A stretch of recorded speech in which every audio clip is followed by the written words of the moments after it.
evening was overcast and rainy when James Winters left the business center in London. His steps were confident, but an inner unease made him glance around as if expecting something to happen. The rain, which had been slowly intensifying, drummed on the pavement, creating a sound curtain that barely pierced through the city's noise. He called for a taxi through a mobile app, and upon seeing the approaching car's lights, felt a sense of relief. The rain was falling so heavily that every object seemed blurred and indistinct. James looked back to check if he had forgotten anything and noticed the dark clouds overhead making the evening even more oppressive. The taxi that arrived at the curb looked old, but there was nothing particularly unusual about it. James paid it little mind, perhaps because his thoughts were consumed by the recent meeting. The driver was a short man with an unremarkable appearance, but even in this ordinariness, James noticed something unsettling, a hint of something unpleasant in his gaze. As James settled into the taxi, he first noticed a strange smell in the cabin, a mix of old tobacco and musty air. He glanced at the driver, who greeted him with a nod and started a conversation about traffic and the weather, trying to create a normal conversational atmosphere. However, every question from the driver seemed slightly intrusive, as though he was trying to breach James's personal space. "Mate, do you often visit this part of town?" the driver asked, glancing in the rearview mirror. "Not really." "You," James replied, feeling his tension rise. "I usually just head back to the hotel after work." The driver seemed unusually pleased with this answer. His questions became increasingly specific, touching on family, work, and even James's personal fears. James began to sense that the conversation was veering into strange and uncomfortable territory. His anxiety grew, even as he tried to appear relaxed. "Is everything all right with your family?" the driver continued, not taking his eyes off the mirror. James felt his nerves fraying. "Yes, everything's fine," he replied, trying to be evasive. The taxi turned into a narrow alley that James didn't recognize. The surrounding buildings were increasingly dilapidated, and the street lighting was dim and flickering. James's inner unease turned into alarm. He tried to check the route on his phone, but the signal was lost, leaving him in complete ignorance of their location. "It seems we've deviated from the route." "You," James said, trying to stay calm. "Could you please return to the original path?" The driver only smirked and continued driving into the darkness. With every mile, James felt his fear grow. Each turn of the vehicle seemed to lead them further into unknown territory, and the world outside became increasingly unwelcoming. The rain intensified, and the sound of the droplets hitting the taxi roof grew ominous and threatening. Soon they were on a completely deserted road, surrounded by a forest. The forest was dark and uninviting, as if it was swallowing all the light around them. The driver, seemingly oblivious to the changing surroundings, continued to drive, ignoring James's increasingly concerned question. James was beginning to panic. The driver was recounting grim stories about previous passengers who, for some unknown reason, never returned home. His voice was hoarse and low, and each of his phrases carried a menacing undertone. James realized he was trapped, and panic set in. Some passengers leave behind more than just memories. The driver said, his voice growing more sinister. "Not all stories end as they begin." James felt his hands trembling. Trying to stay composed, he said, "This isn't funny. Please take me back. I want to return to the hotel." The driver only chuckled and increased speed. The forest closed in around them, its dark silhouettes looming over the road. James realized he was in a trap and began searching desperately for a way out. His fear consumed him, turning every movement into a frantic attempt to escape. When the taxi stopped at the edge of the forest, James knew he had no choice but to act. The driver turned around, and his eyes were cold and emotionless. James felt the edge of absolute terror. "This place is for special passengers, May," the driver said. "Sometimes people who are here don't make it back." As the driver started to approach, James felt his heart racing. He grabbed the umbrella he had been holding and prepared to defend himself. The driver attempted to seize James, and a brutal struggle ensued. James wielded the umbrella as a weapon, trying to fend off the attacks. With every move, he felt his strength draining, and dark thoughts began to invade his mind. The driver was incredibly strong and agile, and each strike became increasingly dangerous. The fight was chaotic and filled with panic, and James knew that every movement could be decisive. At one point, James managed to break free from the driver's grasp and fled the vehicle. His breathing was ragged, and he felt utterly drained by fear. He stumbled and slid on the wet asphalt until he saw the headlights of another car in the distance. Shouting and waving his arms, he attracted the vehicle's attention.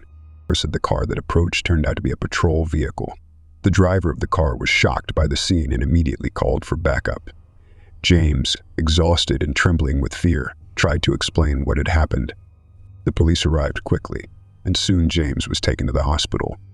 In the hospital, James was surrounded by medical staff and police officers trying to piece together what had happened. His injuries were minor, but the psychological trauma was significant. He underwent medical examinations and hours of relentless questioning, each one dragging him back into the nightmarish memories. When James returned home, he felt strangely unsettled.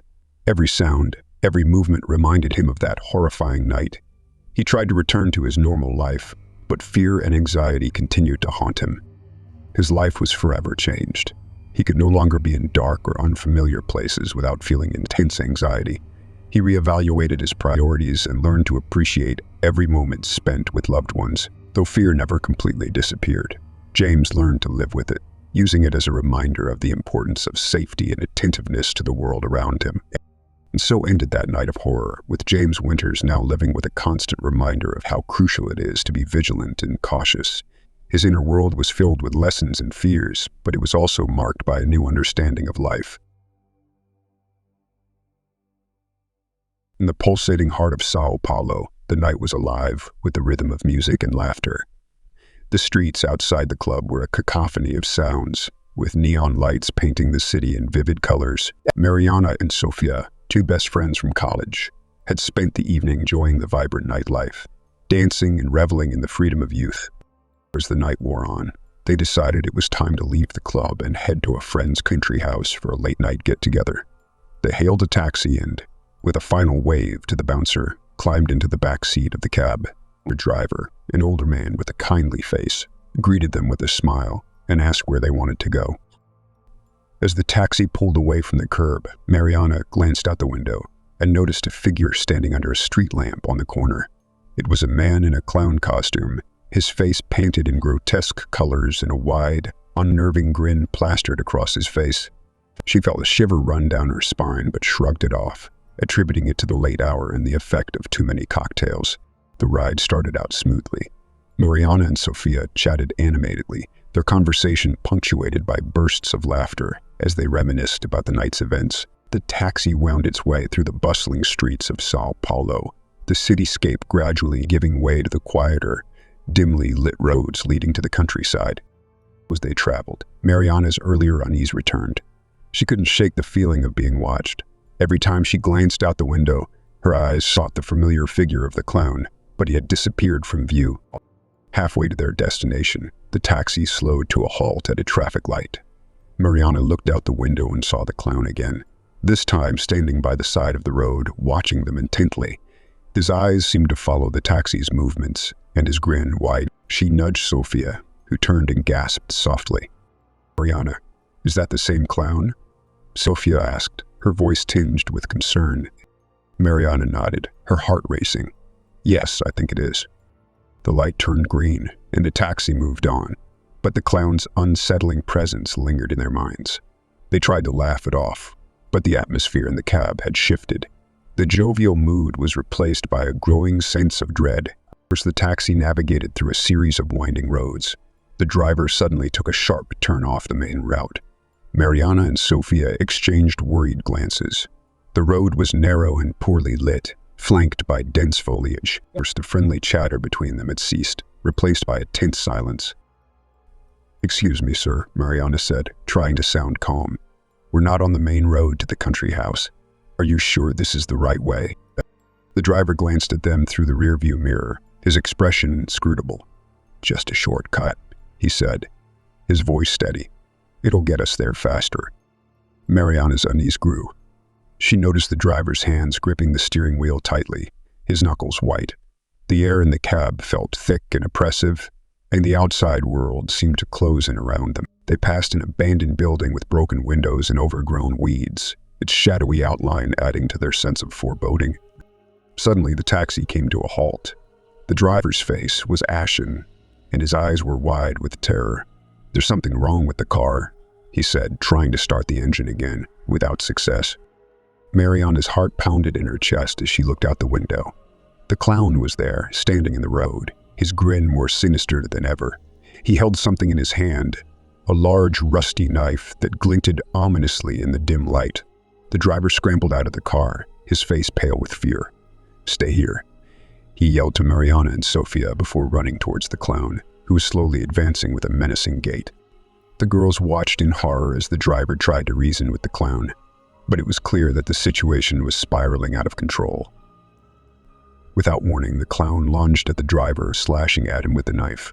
The driver's screams pierced the night, and Mariana and Sophia could only watch in paralyzed terror.